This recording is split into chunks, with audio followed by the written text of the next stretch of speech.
Che cosa succede? Uno che è svenuto! Oddio, ma che mai? Ecco, questo è il partito! Ah, chiamare l'infermiera! Ma questo ci penso io! Oddio, ma che mai? Eccolo! Si svegli! Si svegli!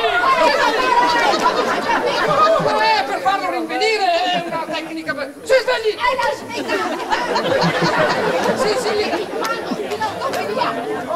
Dottore, ma che cosa succede? Un'emergenza! Presto! Qui bisogna praticare la respirazione bocca a bocca! Sì, certo.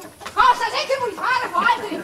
Respirare con la bocca! Tutti che non si alzano! Allenavo qui! Infermiera, anche a mia respirazione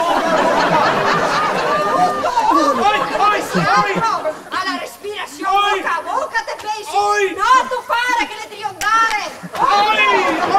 Presto! Prendetelo per i piedi! Se avete paura, la faccio io la respirazione bocca a bocca! Dottore, se vuoi far pratica come fiolo... Lo sta la ghiaccia, faccio passare per la testa! Non perdete tempo! Pronti a fare la respirazione!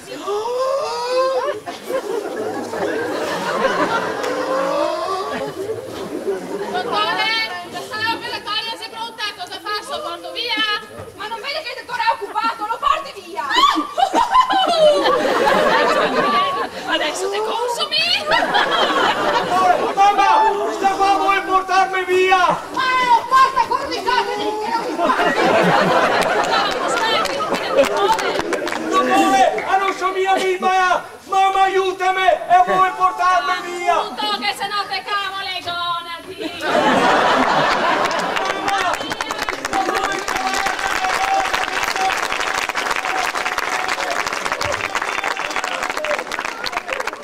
Ecco che comincia a respirare, ecco che comincia a stare meglio. Grazie signorina, grazie. Guarda che mi ha fatto star meglio! Ti ha fatto la respirazione a bocca! Oh, che bella respirazione, quasi quasi sono un peccato stare meglio. Grazie signorina. Ah, ma si figuri, deve ringraziare il dottore. Ah sì, grazie dottore. Ma porca vacca, che schifo!